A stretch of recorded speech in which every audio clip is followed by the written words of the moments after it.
Hello everyone, मैं सुभद्रा सिंह स्वागत करती हूँ आपका अपने यूट्यूब चैनल 3M स्टडी में। फ्रेंड्स, आज मैं आप लोगों के लिए बीएसएससी मेंस का प्रैक्टिस सेट 35 लेकर के आई हूँ और आप लोगों को इस प्रैक्टिस सेट में टोटल 40 क्वेश्चन देखने को मिलेंगे और ये सारे क्वेश्चन आपके एग्जाम के दृष्टिकोण से अति महत्वपूर्ण है, इसीलिए इस वीडियो में हमारे साथ अंत तक बने रहें। अच्छा, अभी तक इस फैमिली सदस्य नहीं बने हैं तो सब्सक्राइब वाले बटन को दबा करके इस फैमिली सदस्य बन जाए और वीडियो को सबसे पहले पाने के लिए बेल आइकन की घंटी को प्रेस कर लें। तो चलिए फिर हम लोग आज के क्वेश्चन की ओर बढ़ते हैं कि आपका जो फर्स्ट क्वेश्चन है वह क्या है। क्वेश्चन है आपका कि कौन सा देश भारत के साथ सबसे लंबी सीमा साझा करता है। तो वह कौन सा देश है आपका बांग्लादेश है। और यदि हम लोग यह बात करें कि भारत के साथ सबसे कम जो है सीमा साझा कौन सा देश करता है, तो वह जो है अफगानिस्तान करता है और यह जो है 106 किलोमीटर ही सीमा साझा करता है। तो इसको भी जो है आप लोग माइंड में रखेंगे। ओके, अब बढ़ते आपके नेक्स्ट क्वेश्चन की ओर। क्वेश्चन नंबर आपका 2 है कि निम्नलिखित में से कौन सा दिन विश्व पर्यावरण दिवस के रूप में मनाया जाता है। तो हम लोग कौन से डे को मनाते हैं, 5 जून को मनाते हैं। तो सी आपका करेक्ट आंसर हो जाएगा। और हम लोग 16 सितंबर को खाद्य दिवस के रूप में मनाते हैं। और ए में आपका 28 फरवरी। तो आप लोग कमेंट बॉक्स में कमेंट करके ज़रूर बताएं कि 28 फरवरी को जो है कौन सा दिन दिवस मनाया जाता है। और बी में आपका 4 मार्च। तो इन दोनों को आप लोग जो है कमेंट बॉक्स में कमेंट करके ज़रूर बताएं कि ये दोनों डेट में कौन कौन से अलग दिवस जो है अलग अलग दिवस मनाया जाता है। ओके, बढ़ते हैं आपके नेक्स्ट क्वेश्चन की ओर। क्वेश्चन नंबर आपका 3 में है कि जब रॉलेट एक्ट पारित हुआ था तो उस समय भारत का वायसराय कौन था। तो कौन था, लॉर्ड चैम्सफोर्ड था। तो इस क्वेश्चन का आपका करेक्ट आंसर हो जाएगा ऑप्शन नंबर सी हो जाएगा। और रॉलेट एक्ट है जिसको हम लोग काला कानून के नाम से भी जानते हैं, यह जो 1919 में आया था। इसके तहत जो क्या होते थे कि अंग्रेज जो थे वह किसी भी संदिग्ध व्यक्ति को उठा करके जेल में डाल देता था, बिना किसी मतलब के। ऐसे संदिग्ध हुआ उसको डाल देता था। तो उसके बाद उसी दरमियान जो है 13 अप्रैल 1919 को क्या हुआ था, जलियांवाला बाग हत्याकांड हुआ था।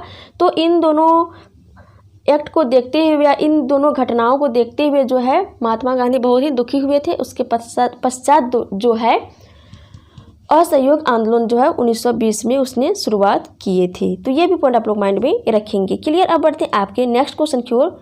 क्वेश्चन नंबर आपका 4 में है कि दिसंबर 1885 में इंडियन नेशनल कांग्रेस का सर्वप्रथम अधिवेशन कहाँ आयोजित किया गया था। तो कहाँ पे आयोजित किया गया था, बम्बई में। तो बी आपका राइट आंसर हो जाएगा, बम्बई में। और यह जो है प्रथम अधिवेशन जो कांग्रेस का हुआ था तो 72 प्रतिनिधियों के साथ हुआ था। और इसकी जो अध्यक्षता किए थे किसने किए थे, वेमेश चंद्र बनर्जी ने किए थे। और कांग्रेस की स्थापना किसने किया है, तो A.O. ह्यूम ने किया है। तो ये भी पॉइंट आप लोग माइंड में रखेंगे। ओके, अब बढ़ते हैं आपके नेक्स्ट क्वेश्चन की ओर। क्वेश्चन नंबर आपका 5 में है कि सिंधु घाटी सभ्यता की प्रमुख विशेषता क्या थी। तो क्या थी, यह जो थी नगर सभ्यता थी, सिंधु घाटी सभ्यता। तो इस क्वेश्चन का आपका राइट आंसर हो जाएगा ऑप्शन नंबर ए हो जाएगा। ओके, बढ़ते हैं नेक्स्ट क्वेश्चन की ओर। क्वेश्चन नंबर आपका 6 में कि अलेक्जेंडर की मृत्यु के बाद उसके साम्राज्य का पूर्वी भाग किसके अधीन हो गया था। तो किसके अधीन हो गया था, सेल्यूकस निकेटर के अधीन हो गया था। तो इस क्वेश्चन का आपका राइट आंसर हो जाएगा ऑप्शन नंबर ए। और सेल्यूकस निकेटर के जो राजदूत थे वह कौन थे, मेगास्थनीज थे, जो कि इंडिका बुक लिखे थे और जिसमें कि उसने जो है मौर्य वंश का वर्णन किया था।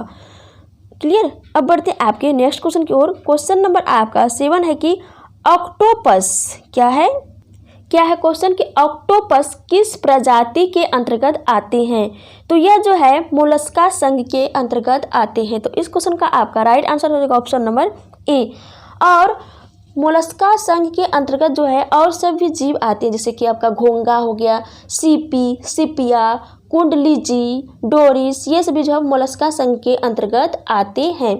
और मोलस्का संघ के बारे में कुछ जान लेते हैं। यह जो इस संघ के जो भी जीव होते हैं उत्सर्जन मोलस्का संघ के जीवों में वृक्कों द्वारा होता है। किसके द्वारा होता है? उत्सर्जन वृक्कों द्वारा होता है। और आपका सितारा मछली हो गया, समुद्री अर्चिन, समुद्री खीरा, इकाई नोई मेटा संघ के अंतर्गत आते हैं ये सभी, इसको भी आप लोग माइंड में रखेंगे। और मत्स्य वर्ग, एम्फीबिया वर्ग, सरीसृप वर्ग आदि जो है कॉर्डेटा संघ के अंतर्गत आते हैं। तो इन सारे को जो है आप लोग माइंड में रखेंगे। और यहाँ पे और एक पॉइंट बनता है ऑक्टोपस। ऑक्टोपस के जो होते हैं 8 ओरल आर्म होते हैं। ओके, तो इन सारे को आप लोग माइंड में रखेंगे। बढ़ते हैं आपके नेक्स्ट क्वेश्चन की ओर। क्वेश्चन नंबर आपका 8 में है कि रणथंभौर का किला है, तो कहाँ पे है रणथंभौर का? राजस्थान में है। सी आपका करेक्ट आंसर हो जाएगा। और रणथंभौर के प्रसिद्ध शासक जो थे वो कौन थे? हम्मीर देव थे।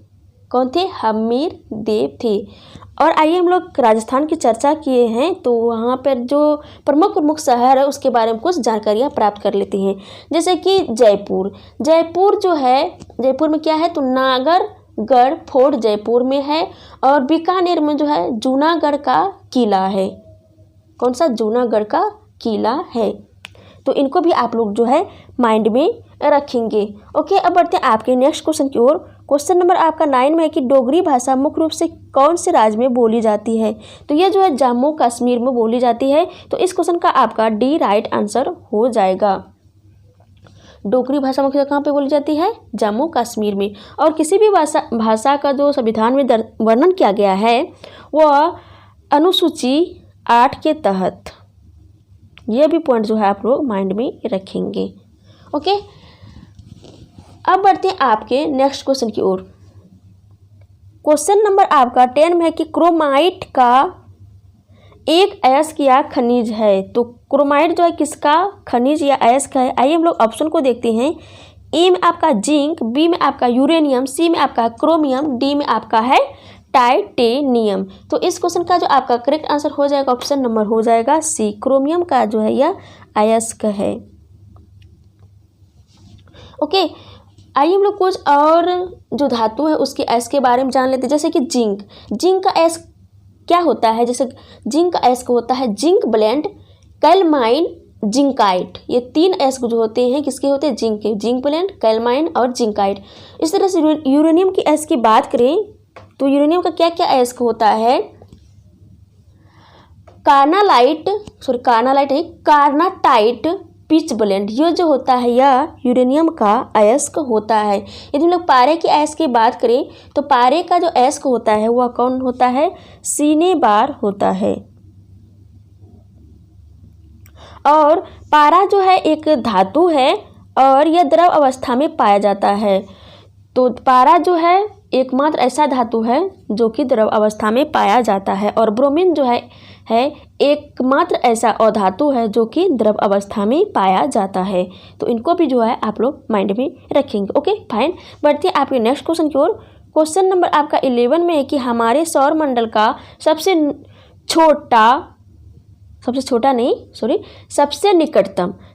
निकटतम तारा कौन सा है? तो कौन सा है? प्रोक्सिमा सेंचुरी है। तो इस क्वेश्चन का आपका सी जो है करेक्ट आंसर हो जाएगा। और प्रोक्सिमा सेंचुरी जो है यह पृथ्वी से जो है कितनी दूरी पर है? तो वह 4.22 प्रकाश वर्ष जो है दूर है या पृथ्वी से। बहुत ही इंपॉर्टेंट पॉइंट है आपके एग्जाम के दृष्टिकोण से, इसलिए आप जो है इसको माइंड में रखेंगे। और यह जो है सूर्य के बाद पृथ्वी के सबसे निकट का तारा जो है प्रोक्सिमा सेंचुरी है। तो इसको भी जो है आप लोग माइंड में रखेंगे। क्लियर? तो अब बढ़ते हैं आपके नेक्स्ट क्वेश्चन की ओर। क्वेश्चन नंबर आपका 12 में है कि ईस्ट इंडिया कंपनी की स्थापना वर्ष खाली जगह में हुई थी। तो कब हुई थी? तो आइए हम लोग देखते हैं कब हुई थी। तो 1600 ईस्वी में हुई थी। तो इस क्वेश्चन का आपका राइट आंसर हो जाएगा ऑप्शन नंबर बी हो जाएगा। 31 दिसंबर 1600 ईस्वी को जो है महारानी एलिजाबेथ प्रथम ने जो है ईस्ट इंडिया कंपनी को पूर्वी एरिया में जो है या पूर्वी व्यापार का एकाधिकार जो है कंपनी को दिया था। कितनी वर्षों के लिए? 15 वर्षों के लिए जो था फर्स्ट टाइम में दिया था। और यही 15 वर्ष जो है बाद में धीरे धीरे बढ़ते गए और जो है 1857 तक जो है उसने क्या किया था, ईस्ट इंडिया कंपनी ने यहाँ पे शासन किया था। उसके बाद जो है 1858 में क्राउन के हाथों में, डायरेक्टली क्राउन के हाथों में भारत का जो है साम्राज्य चला गया था। ओके, अब बढ़ते हैं आपके नेक्स्ट क्वेश्चन की ओर। क्वेश्चन नंबर आपका 13 में कि भेड़ की प्रथम स्तनपायी प्रतिरूप, जिसको हम लोग क्लोन के नाम से जानते हैं, का नाम क्या है? तो वो कौन सा नाम है? डॉली नाम है। तो इस क्वेश्चन का आपका राइट आंसर होगा ऑप्शन नंबर बी। यह तो क्लोन तो तैयार किया गया था, बट जो है यह ज़्यादा दिन तक जीवित नहीं रह पाया, तो इसको भी जो आप लोग माइंड में रखेंगे। ओके, अब बढ़ते हैं आपके नेक्स्ट क्वेश्चन की ओर। क्वेश्चन नंबर आपका 14 में है कि निर्जलीकरण क्या है? तो यह जो है क्या है? एक अणु में से पानी का हटाना जो है क्या कहलाता है? निर्जलीकरण कहलाता है। तो इस क्वेश्चन का आपका राइट आंसर होगा ऑप्शन नंबर सी। और निर्जलीकरण के द्वारा जो है मनुष्य की मृत्यु भी हो सकती है, तो ये भी पॉइंट आप लोग माइंड में रखेंगे। ओके, अब बढ़ते हैं आपके नेक्स्ट क्वेश्चन की ओर। क्वेश्चन नंबर आपका 15 में है कि गराडी खाली जगह का लोक नृत्य है। तो गराडी जो है पुदुचेरी का लोक नृत्य है। तो इस क्वेश्चन का आपका राइट आंसर जो ऑप्शन नंबर बी हो जाएगा, पुदुचेरी। आइए हम लोग और कुछ लोक नृत्य एवं शास्त्रीय नृत्य के बारे में कुछ डिस्कस कर लेते हैं। जैसे कथकली जो है केरल का शास्त्रीय नृत्य है। उसी तरह से मोहिनी अट्टम जो है केरल का शास्त्रीय नृत्य है। ये दोनों जो है कहाँ का? केरल का है, कथकली एवं मोहिनी अट्टम। और गरबा, डांडिया आदि जो गुजरात का लोक नृत्य है। घूमर, घापाल, पनिहारी आदि जो है राजस्थान का लोक नृत्य है। इस तरह कथक जो है उत्तर भारत का शास्त्रीय नृत्य है। मणिपुरी मणिपुर का शास्त्रीय नृत्य है। ओडिसी उड़ीसा का शास्त्रीय नृत्य है। और कुचिपुड़ी जो है आंध्र प्रदेश का शास्त्रीय नृत्य है। तो इन सारे को आप लोग माइंड में रखेंगे। और मिजोरम में जो है खानटम और पाखू पिल्ला, ये जो मिजोरम का लोक नृत्य है। और यदि हम लोग असम की बात करें, असम का जो लोक नृत्य वो कौन है? बिहू है। तो ये भी पॉइंट आप लोग माइंड में रखेंगे। और सात्विया जो है यह शास्त्रीय नृत्य है, कहाँ का? असम का। ओके, अब बढ़ते हैं आपके नेक्स्ट क्वेश्चन की ओर। क्वेश्चन नंबर आपका 16 में है, क्या है कि किस प्रकार के रोगजनक जल जनित रोग टाइफाइड बुखार का कारण बनता है? तो इस क्वेश्चन का जो मुख्य पॉइंट है यह यही है कि टाइफाइड जो होता है वह किससे होता है? प्रोटोजोआ से होता है कि परजीवी से होता है कि सवाली होता है कि बैक्टीरिया से होता है? तो टाइफाइड जो होता है वह बैक्टीरिया से होता है। तो डी आपका जो है राइट आंसर हो जाएगा। और ये किस तरह से होता है? जब दूषित जल को हम लोग पी लेते हैं तब जो है टाइफाइड बुखार होता है। और यहाँ पे हम लोग जीवाणु की बात किए हैं, बैक्टीरिया की बात किए हैं। तो बैक्टीरिया की खोज किसने किया था? तो ल्यूवेनहॉक ने किया था। तो इनको भी जो है आप लोग माइंड में रखेंगे। ओके, अब बढ़िए आपके नेक्स्ट क्वेश्चन की ओर।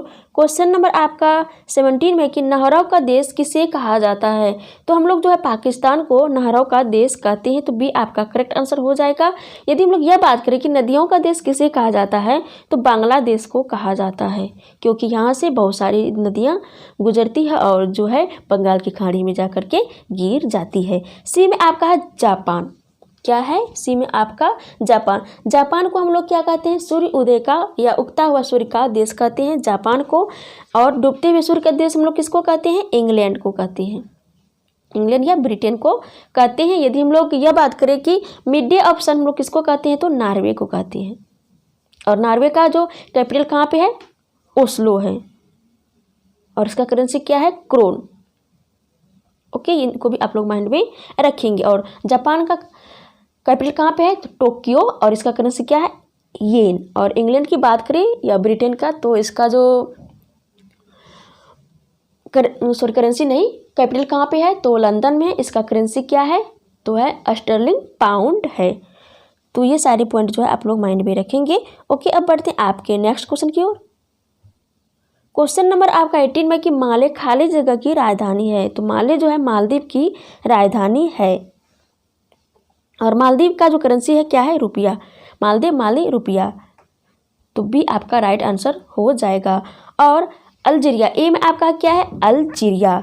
अल्जीरिया का जो कैपिटल कहाँ पे है, कहाँ पे अल्जीरिया का, अल्जीरियस में है जो अल्जीरिया का कैपिटल है। और इसका करेंसी की बात करें तो अल्जीरिया का करेंसी क्या है, दिनार। और सी में आपका है केनिया। केनिया का जो कैपिटल कहाँ पे है, नैरोबी, और इसका करेंसी क्या है, सीलिंग। और डी में आपका मॉरिशस। मॉरिशस का पोर्ट लुइस है और इसका करेंसी है रुपया। तो इनको आप लोग माइंड में रखेंगे। ओके, अब बढ़ते हैं आपके नेक्स्ट क्वेश्चन की ओर। क्वेश्चन नंबर आपका 19 में है कि महाबलीपुरम खाली जगह द्वारा स्थापित किया गया था। तो किसके द्वारा स्थापित किया गया था, तो आइए हम लोग ऑप्शन को देखते हैं। ए है आपका राजा राम चोल, बी है आपका नरसिंह वर्मन, सी है आपका चंद्रगुप्त मौर्य, डी आपका विवस्वान। तो इस क्वेश्चन का आपका राइट आंसर हो जाएगा ऑप्शन नंबर बी हो जाएगा, चंद्रगुप्त नहीं, नरसिंह वर्मन हो जाएगा। ओके, और नरसिंह वर्मन कौन थे, तो नरसिंह वर्मन जो थे यह कहाँ के शासक थे, तो यह पल्लव शासक थे। इसने जो 642 ईस्वी में जो पुलकेशिनी द्वितीय को हरा करके वातापी का जो है उपाधि धारण किया था।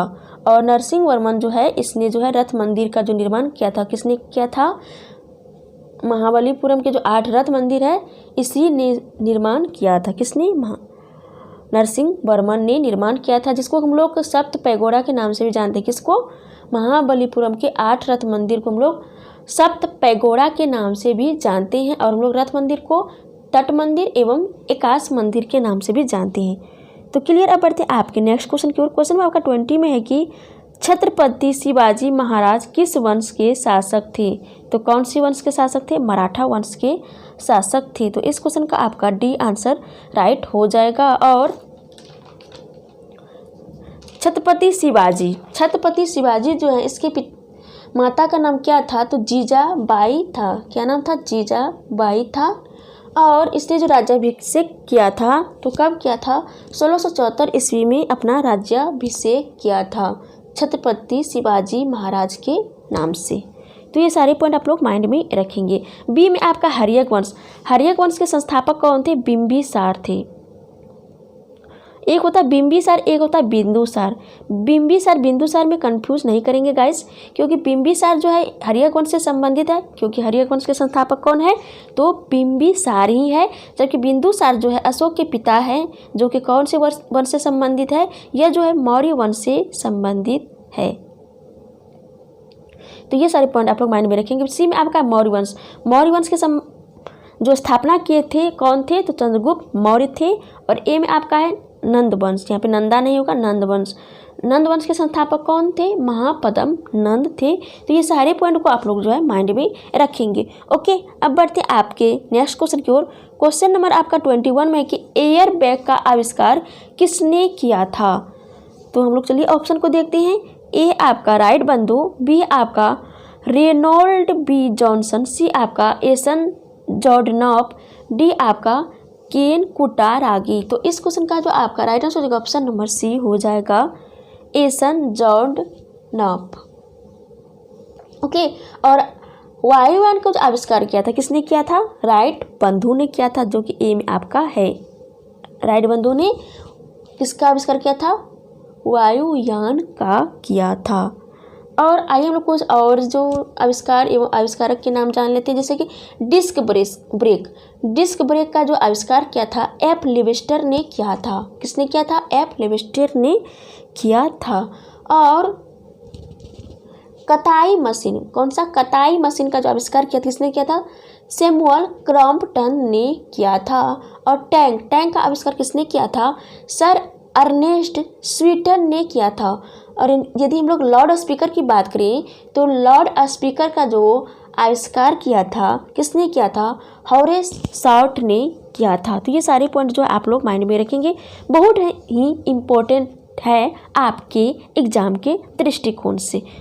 तो चलिए फिर हम लोग बढ़ते हैं क्वेश्चन नंबर आपके 22 की ओर। क्वेश्चन नंबर आपका 22 में कि पानी का क्वथनांक ऊंचाई पर कम क्यों हो जाता है। तो क्यों हो जाता है, कम वायुमंडलीय दबाव के कारण। तो इस क्वेश्चन का आपका करेक्ट आंसर हो जाएगा ऑप्शन नंबर बी। बी इस क्वेश्चन का आपका राइट आंसर हो जाएगा। और यहाँ पे लोग पानी के क्वथनांक की बात करें तो क्वथनांक के बारे में कुछ जान लेते हैं। तो क्वथनांक जो होता है, अशुद्धि मिलाने से जो है क्या होता है, द्रव का जो क्वथनांक होता है वह बढ़ जाता है, और दाब बढ़ने से द्रव का क्वथनांक बढ़ता है, और दाब घटने से जो है द्रव का क्वथनांक क्या होता है, घटता है। तो इसको भी जो है आप लोग माइंड में रखेंगे। और यहाँ पे हम लोग को वायुमंडलीय की बात करें तो वायुमंडलीय आर्द्रता से संबंधित एक क्वेश्चन हम लोग जान लेते हैं। वायुमंडलीय आर्द्रता किससे मापी जाती है, तो हाइग्रोमीटर से, और एक होता है हाइड्रोमीटर जो कि जल का आपेक्षिक घनत्व मापा जाता है। तो ये भी आप लोग माइंड में रखेंगे। ओके, अब बढ़ते हैं आपके नेक्स्ट क्वेश्चन की ओर। और हाँ, वायुमंडलीय दाब, वायुमंडलीय दाब का जो एसआई मात्रक होता है वह क्या होता है, बार होता है। तो क्लियर। अब बढ़ते हैं आपके नेक्स्ट क्वेश्चन की ओर। क्वेश्चन नंबर आपका 23 में है कि भौतिक मात्रा संवेग की इकाई क्या है। तो क्या है भौतिक मात्रा संवेग की इकाई, न्यूटन सेकेंड है। तो इस क्वेश्चन का आपका राइट आंसर हो जाएगा ऑप्शन नंबर ए हो जाएगा। तो चलिए और कुछ भौतिक राशि एवं उसके एसआई मात्रक को देखते हैं, जैसे कि कार्य और ऊर्जा और उष्मा, इन तीनों का जो एसआई मात्रक होता है वह जूल होता है, जबकि शक्ति का जो एसआई मात्रक होता है क्या होता है, वाट होता है। इसी तरह से उष्मा गतिकी का जो एसआई मात्रक होता है वह केल्विन होता है, ठोस कोण का स्टेरेडियन होता है, चाल का होता है मीटर प्रति सेकेंड, संवेग का होता है किलोग्राम मीटर प्रति सेकेंड होता है। इसी तरह से प्रदीप्ति घनत्व का होता है लक्स, और दाब का क्या होता है, पास्कल होता है। तो इन सारे को जो है आप लोग माइंड में रखेंगे। ओके, अब बढ़ते हैं आपके नेक्स्ट क्वेश्चन की ओर। क्वेश्चन नंबर आपका 24 में कि भारत की कम्युनिस्ट पार्टी को खाली जगह में स्थापित किया गया था। तो कब किया गया था, 1925 ईस्वी में किया गया था। तो इस क्वेश्चन का जो आपका राइट आंसर हो जाएगा ऑप्शन नंबर सी हो जाएगा। और यह जो है कानपुर में किया गया था। कहाँ पे, कानपुर में। और इसकी जो अध्यक्षता किए थे, किसने किए थे, सत्य भक्त ने किए थे। तो इसको भी जो आप लोग माइंड में रखेंगे। ओके, अब बढ़ते हैं आपके नेक्स्ट क्वेश्चन की ओर। क्वेश्चन नंबर आपका 25 में कि भारतीय संविधान का आर्टिकल 39A सामान्य न्याय और निःशुल्क कानूनी सहायता किससे संबंधित है। तो ये किससे संबंधित है, राज्य के नीति निर्देशक सिद्धांत से संबंधित है। तो बी आपका राइट आंसर हो जाएगा, क्योंकि हमारे संविधान में जो राज्य के नीति निर्देशक तत्व को वर्णित किया गया है वह आर्टिकल 36 से लेकर के 51 तक किया गया है। तो इसी के बीच में 39A जो है तो यह भी किससे संबंधित होगा, राज्य के नीति निर्देशक तत्व से संबंधित होगा। और यह संविधान के भाग 4 में इसे जो है रखा गया, कितने भाग 4 में इसे रखा गया, और इसको जो है आयरलैंड के संविधान से लिया गया है। तो इसको भी जो आप लोग माइंड में रखेंगे। ओके, अब बढ़ते हैं आपके नेक्स्ट क्वेश्चन की ओर। क्वेश्चन नंबर आपका 26 में है कि यहाँ पे मौलिक अधिकार नहीं होगा, इसको मैं काट देती हूँ। यहाँ से क्वेश्चन है कि काली मिट्टी को हम लोग और किस नाम से जानते हैं। तो काली मिट्टी को हम लोग जो है रेगुर मिट्टी के नाम से भी जानते हैं। तो इस क्वेश्चन का आपका राइट आंसर हो जाएगा ऑप्शन नंबर डी, रेगुर मिट्टी। ओके, और काली मिट्टी में किसकी खेती की जाती है, तो कपास की खेती की जाती है काली मिट्टी में। और सबसे अधिक कपास कहाँ पे होता है, तो आपका जो है महाराष्ट्र, गुजरात, इन सभी एरिया में जो है कपास की खेती बहुत ही अच्छी होती है। तो इन एरिया में होने का कारण यही है कि दक्कन का पठार का जो विस्तार है वह उसी क्षेत्र में है, क्योंकि दक्कन के पठार के जो ऊपरी हिस्सा है उसी से जो है तो उसी पठार के टूटने फूटने से काली मिट्टी का निर्माण होता है। और दक्कन पठार का जो निर्माण है 75 से 80% जो है वह महाराष्ट्र में है। उसके बाद कुछ हिस्सा जो है मध्य प्रदेश में और कुछ हिस्सा गुजरात में है। तो इसी कारण से जो है सबसे अधिक जो कपास की खेती होती है वह महाराष्ट्र में होती है। तो इनको भी जो आप लोग माइंड में रखेंगे। ओके, वैसे मैं भारत के भूगोल में जो है उसमें भी मैं जो है 18 से 20 वीडियो आप लोगों को प्रोवाइड कराई हूँ। उसी 18 से 20 वीडियो के अंतर्गत जो है मैं एक भारत के चट्टानों का वीडियो प्रोवाइड कराई हूँ कि कौन से स्थान में कौन सा चट्टान है और भारत का जो निर्माण हुआ है कौन कौन से चट्टान के कारण से हुआ है, तो आप जो है ज़रूर उस वीडियो को देखेंगे। तो इस तरह से आपके जो है दक्कन के पठार हो गया और सब धारवा चट्टान, ये सारे जो है आप लोगों को क्लियर हो जाएंगे। और सेम आपका है कछारी मिट्टी। हम लोग जो है कछारी मिट्टी को हम लोग जलोढ़ मिट्टी को ही हम लोग जो है कछारी मिट्टी कहते हैं। ये भी पॉइंट आप लोग माइंड में रखेंगे, क्योंकि जो इससे एग्जाम में क्वेश्चन आ चुका है। क्वेश्चन में यह आया था कि कछारी मिट्टी जो है कौन से एरिया में होते हैं। तो बहुत सारे स्टूडेंट इसी कन्फ्यूजन में थे कि आखिर कछारी मिट्टी होता क्या है। वैसे जलोढ़ मिट्टी सभी कोई जानते हैं, बट कछारी मिट्टी जो है इसका दूसरा नाम है।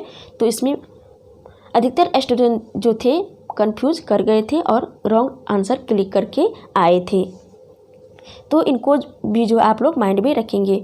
और हाँ, मैं बिहार के जो मिट्टियाँ हैं उसका भी जो है मैं आप लोगों को वीडियो प्रोवाइड करा चुकी हूँ। यदि आप बिहार की मिट्टियों को बहुत अच्छे तरीके से क्लियर करना चाहते हैं कि कौन से एरिया में कौन सी मिट्टियाँ पाई जाती है, कौन से एरिया में बागर मिट्टी पाई जाती है, खादर मिट्टी पाई जाती है, लाल बलुई, इस तरह से जो भी मिट्टियाँ होती हैं कौन से क्षेत्र पाए जाते हैं, तो मैं उसका जो स्पेशल वीडियो मैं वाइज बहुत ही अच्छे तरीके से जो है आप लोगों को बताई हूँ। आप लोग जो है ज़रूर जो है जा करके देखें।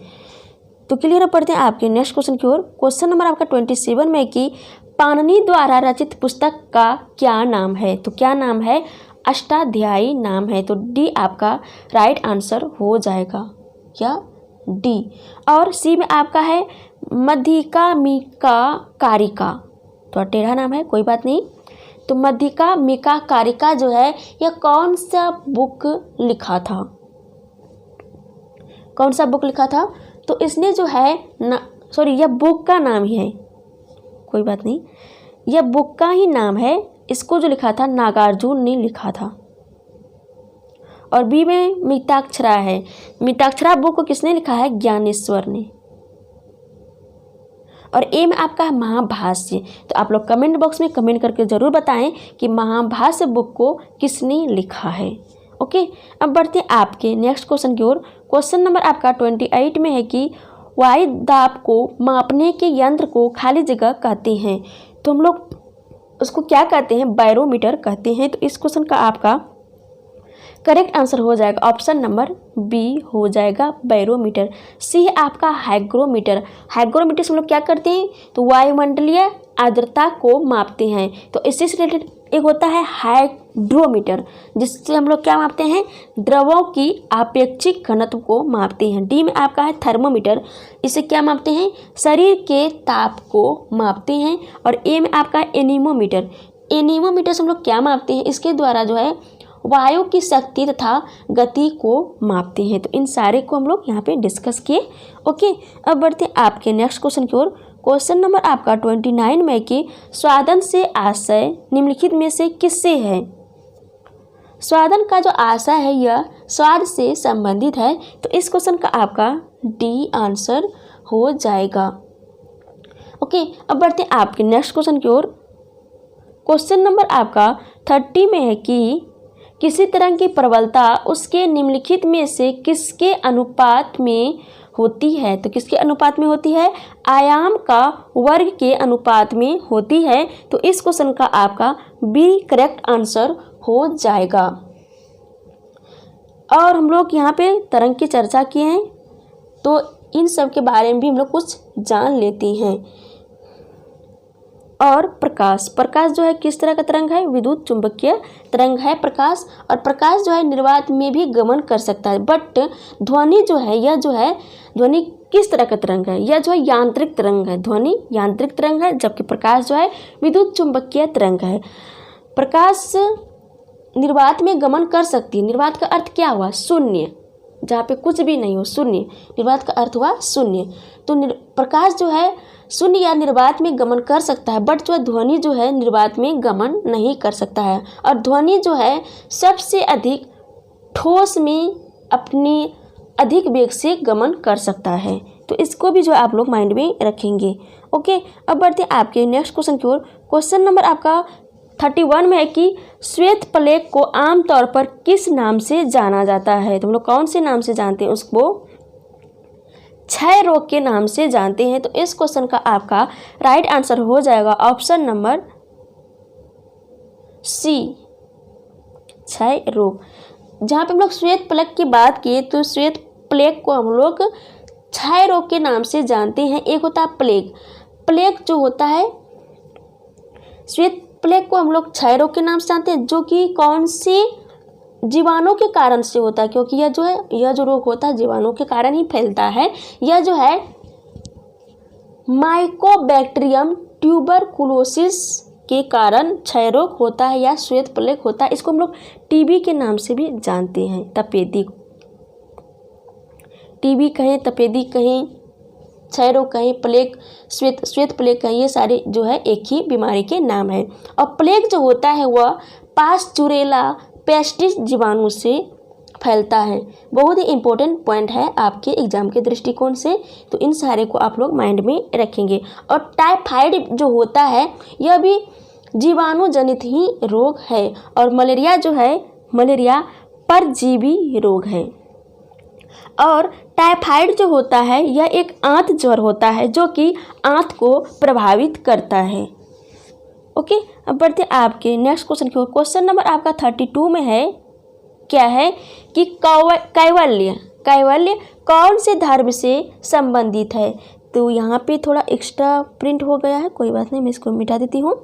कैवल्य कौन से धर्म से संबंधित है? तो यह जो है जैन धर्म से संबंधित है। तो बी आपका करेक्ट आंसर हो जाएगा। और जैन धर्म जो है सनातन धर्म के बाद सबसे पुराना, विश्व का सबसे प्राचीनतम धर्म है जैन धर्म। और जैन धर्म के जो संस्थापक थे कौन थे? ऋषभ देव थे। और जैन धर्म का जो अंतिम जो तीर्थकार थे वह कौन थे? महावीर थे। यह जो थे 24वें तीर्थकार थे महावीर, जिसका जन्म कहाँ पे हुआ था? तो वैशाली के निकट जो कुंड ग्राम पड़ता है वहीं पे हुआ था। और इसको महानिर्वाण कहाँ पे प्राप्ति हुई थी? तो पावापुरी में प्राप्ति हुई थी। तो ये भी पॉइंट जो है आप लोग माइंड में रखेंगे। और गौतम बुद्ध, यहाँ पे हम लोग जैन धर्म की बात किए हैं तो बौद्ध धर्म की बात कर लेते हैं। बौद्ध धर्म के संस्थापक कौन थे? तो गौतम बुद्ध थे। और सिख धर्म के संस्थापक कौन थे? गुरु नानक थे। और इसका जन्म कहाँ पे हुआ था? तलवंडी में हुआ था, जो कि अभी प्रेजेंट टाइम में पाकिस्तान में पड़ता है। तो इनको भी आप लोग माइंड में रखेंगे। बढ़ते हैं आपके नेक्स्ट क्वेश्चन की ओर। क्वेश्चन नंबर आपका 33 में है कि किस उद्योग द्वारा बॉक्साइट कच्चे माल के तौर पर इस्तेमाल किया जाता है? तो हम लोग क्वेश्चन का मेन तात्पर्य है कि बॉक्साइट का जो हम लोग यूज करते हैं तो कौन से धातु के अयस्क के रूप में? तो एल्युमिनियम। तो ये आपका करेक्ट आंसर हो जाएगा। और बॉक्साइट का जो रासायनिक सूत्र होता है वह क्या होता है? Al2O3 2H2O होता है। तो इसको आप लोग माइंड में रखेंगे। और एल्युमिनियम का जो प्रमुख अयस्क होते हैं बॉक्साइट के अलावा कौन कौन से होते हैं? कोरंडम, फेल्सपार, क्रायोलाइट, एल्यूनाइट, काओलिन, ये सभी जो है एल्यूमिनियम के अयस्क होती हैं। ओके, और एक है बहुत इंपॉर्टेंट अयस्क है सिल्वर की अयस्क। सिल्वर के अयस्क कौन कौन से होते हैं? जैसे कि रूबी सिल्वर हो गया, पायरा गाइराइट हो गया, हॉर्न सिल्वर हो गया, ये सभी जो है सिल्वर के अयस्क होते हैं। इस तरह से सोना के कौन कौन से अयस्क होते हैं? तो काल्वेराइट, सिल्वेनाइट, ये सभी जो है सोना के अयस्क होते हैं। तो इन सारे को आप लोग माइंड में रखेंगे क्योंकि एग्जाम के दृष्टिकोण से अति महत्वपूर्ण है। अब आते हैं आपके क्वेश्चन नंबर आपके 34 की ओर। 34 में है कि रविंद्रनाथ टैगोर को नोबेल पुरस्कार किसके लिए मिला था? तो साहित्य के क्षेत्र में मिला था। तो ये आपका करेक्ट आंसर हो जाएगा। और कब मिला था? तो 1913 में मिला था। और यह जो है प्रथम भारतीय थे जो कि नोबेल पुरस्कार प्राप्त किए थे। इसको किसके क्षेत्र में मिला था? कौन से साहित्य लिखने से? गीतांजलि। और नोबेल पुरस्कार की बात की थी जो 1901 ईस्वी से दिया जा रहा है, अल्फ्रेड नोबेल की यादों में दिया जा रहा है। उसी के माध्यम से जो है स्टार्टिंग किया गया था, उसी अल्फ्रेड नोबेल के यादगार हेतु ये भी पॉइंट जो है आप लोग माइंड में रखेंगे। और अल्फ्रेड नोबेल जो थे वह डायनामाइट की खोज किए थे। किसका? डायनामाइट का। ओके, अब बढ़ते हैं आपके नेक्स्ट क्वेश्चन की ओर। क्वेश्चन नंबर आपका 35 में है कि किस दवा का उच्च रक्तचाप के इलाज के लिए प्रयोग किया जाता है? तो हम लोग किसका उपयोग करते हैं? हाइड्रोलेजिन का। तो डी आपका करेक्ट आंसर हो जाएगा, हाइड्रोलेजिन। और एक सामान्य मनुष्य का रक्तचाप जो होता है कितना होता है? 120/80 होता है। कितना होता है? 120/80 होता है। वैसे बहुत इजी है, आप सभी जानते ही होंगे। और रक्त दाब मापने वाले यंत्र को हम लोग किस नाम से जानते हैं? तो स्फिग्मोमैनोमीटर के नाम से जानते हैं। तो क्लियर। अब बढ़ते हैं आपके नेक्स्ट क्वेश्चन की ओर।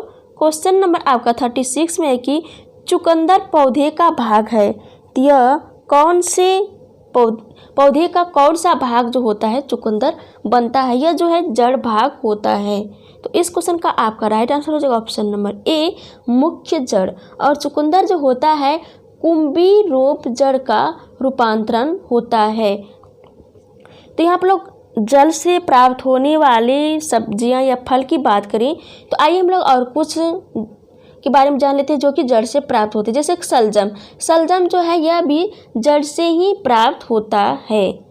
और जड़ पौधों का अवरोही भाग होता है जो कि मूलांकुर से विकसित होता है। गाजर, मूली भी जो है जड़ का ही रूपांतरण रूप है। यहाँ पे लोग जड़ की बात किए तो आइए हम लोग तने के कंद के बारे में भी जान लेते हैं। तने से कौन से जो है सब्जी, फल ये इत्यादि प्राप्त किए जाते हैं। जैसे कि आपका आलू हो गया, केसर हो गया जो कि जम्मू कश्मीर में उगाए जाते हैं केसर, प्याज हो गया जो कि सबसे अधिक कौन सा स्टेट में प्याज होता है? तो महाराष्ट्र में होता है। आलू आपका कहाँ पे होता है? तो उसको आप कमेंट बॉक्स में कमेंट करके बताएं। तो आलू, केसर, प्याज, हल्दी, अदरक ये सभी जो है तना से प्राप्त होने वाले सब्जी एवं मसाले हैं। तो क्लियर। अब बढ़ते हैं आपके नेक्स्ट क्वेश्चन की ओर। क्वेश्चन नंबर आपका 36 में है कि आनुवांशिकता की बुनियादी इकाई क्या है? तो वह क्या है? जीन है। तो इस क्वेश्चन का आपका राइट आंसर हो जाएगा ऑप्शन नंबर डी।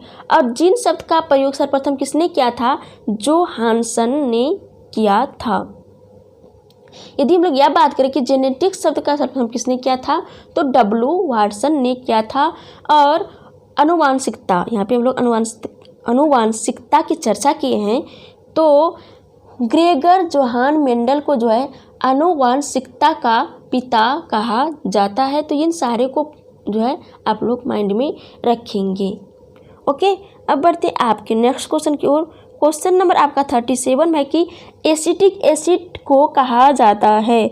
तो हम लोग एसिटिक एसिड को किस दूसरे नाम से जानते हैं तो उसको भी हम लोग यहाँ पे देखते हैं। तो एसिटिक एसिड को हम लोग सिरका के नाम से जानते हैं। तो क्योंकि सिरका में जो पाया जाता है वो एसिटिक एसिड ही पाया जाता है। इस क्वेश्चन का आपका डी करेक्ट आंसर हो जाएगा। आइए हम लोग और फल एवं दही, जैसे कि फल हो गया संतरा, इमली, टमाटर, उसके बाद दही, चींटी की डंक, इन सब में जो है कौन कौन से अम्ल पाए जाते हैं क्विकली हम लोग रिवीजन कर लेते हैं। जैसे संतरा में जो है सिट्रिक अम्ल पाया जाता है। कौन सा? सिट्रिक। इमली में टार्टरिक अम्ल पाया जाता है। टमाटर में ऑक्जेलिक अम्ल पाया जाता है। और चींटी एवं नेटल के डंक में जो है मेथेनोइक अम्ल पाया जाता है। और दही में ये तो सबको आप लोग जानते ही होंगे, लैक्टिक अम्ल पाया जाता है। ओके, अब बढ़ते हैं आपके नेक्स्ट क्वेश्चन की ओर। क्वेश्चन नंबर आपका 38 में कि अंग्रेजी खाली जगह की शासकीय भाषा है। तो अंग्रेजी जो है कौन कौन सा स्टेट का शासकीय भाषा है? तो यह जो है मेघालय, उसके बाद आपका नागालैंड, इन सभी जो स्टेट का जो है अंग्रेजी शासकीय भाषा है। तो इस क्वेश्चन का आपका राइट आंसर हो जाएगा ऑप्शन नंबर बी, क्योंकि यहाँ पे बी में आपका मेघालय ऑप्शन में है, यहाँ पे नागालैंड ऑप्शन में नहीं है, इसीलिए बी हो जाएगा मेघालय। मेघालय में कौन कौन सी जनजातियाँ पाई जाती हैं? तो गारो, खासी, जयंतिया, ये जो है मेघालय में पाए जाते हैं। और ये तीनों जो है जनजातियों का नाम पहाड़ियों, इन तीनों जनजातियों का नाम जो है पहाड़ियों के नाम पर रखा गया है, या इसको दूसरे रूप में कहें तो इन्हीं तीनों जनजातियों के नाम पर वहाँ पे पहाड़ी अलग अलग पहाड़ी में अलग अलग जनजाति रहती हैं। तो ये भी पॉइंट आप लोग माइंड में रखेंगे। और आपका सी में है असम। असम में जो है असमिया बोली जाती है। असमिया जो है असम की शासकीय भाषा है। यदि हम लोग गोवा की बात करें तो गोवा का जो शासकीय भाषा है वो क्या है, मराठी एवं कोंकणी। कोंकणी है। देखिए मराठी एवं कोंकणी, इसको याद रखने के लिए इस तरह से आप रिलेट कर सकते हैं, क्योंकि गोवा जो पड़ता है, यदि आप लोग मैप का अध्ययन अच्छे तरीके से करते होंगे तो गोवा जो पड़ता है कर्नाटक एवं महाराष्ट्र के बीच में पड़ता है। इस साइड आपका अरब सागर हो गया, और मान लीजिए कि ये अरब सागर है, ये अरब सागर है, तो यहाँ पे आपका हो गया महाराष्ट्र और इसी में पड़ता है कर्नाटक। तो इसी बीच में जो थोड़ा सा बहुत ही छोटा राज्य है भारत का, तो यहाँ पे पड़ता है गोवा। तो मराठी जो बोली जाती है कहाँ पे बोली जाती है, तो महाराष्ट्र में, इसीलिए यहाँ पे मराठी भी बोली जाती है, उसके साथ साथ कोंकणी भी बोली जाती है। उससे आप कोंकणी को कर्नाटक से रिलेट कर सकते हैं, बट कर्नाटक में यह नहीं बोली जाती है, बट जो है आप लोग याद रखने के लिए इसको रिलेट कर सकते हैं। ओके, अब बढ़ते हैं आपके नेक्स्ट क्वेश्चन की ओर। क्वेश्चन नंबर आपका 39 में है कि आमों को कृत्रिम रूप से पकाने के लिए किस रसायन का इस्तेमाल किया जाता है। तो हम लोग कौन से रसायन का इस्तेमाल करती हैं, कौन सा, कैल्शियम कार्बाइड। तो इस क्वेश्चन का आपका राइट आंसर हो जाएगा ऑप्शन नंबर सी हो जाएगा। देखिए हम लोग फलों एवं आमों को पकाने के लिए तो कैल्शियम कार्बाइड का यूज़ तो करते ही हैं, इसके साथ हम लोग एथिलीन का भी यूज़ करते हैं फलों को पकाने हेतु। और एथिलीन जो है यह हार्मोन है जो कि फलों के पकाने में सहायता करता है। और एथिलीन एकमात्र ऐसा हार्मोन है जो कि गैसीय अवस्था में पाया जाता है। और ए में आपका है सल्फर डाइऑक्साइड। तो सल्फर डाइऑक्साइड जो होता है अम्ल वर्षा का जो मुख्य कारक है वो कौन है, सल्फर डाइऑक्साइड ही है। ओके, अब बढ़ते हैं आपके नेक्स्ट क्वेश्चन की ओर। क्वेश्चन नंबर 39 तक ही था, वैसे 40 क्वेश्चन है इसमें, क्योंकि इससे आगे जो था इससे पिछले वाले 36 नंबर के 2 क्वेश्चन आ गए थे, तो इसलिए यहाँ पे नंबर आपका 39 हुआ, बट जो है क्वेश्चन इस सेट में 40 रहा। तो आई होप कि ये वीडियो आप लोग बहुत ही पसंद आए होंगे। यदि पसंद आए तो इस वीडियो को लाइक करें और ज़्यादा से ज़्यादा फ्रेंड्स के पास इसको शेयर करें। तो चलिए फिर मिलते हैं आपके नेक्स्ट वीडियो में, तब तक के लिए जय हिंद जय भारत।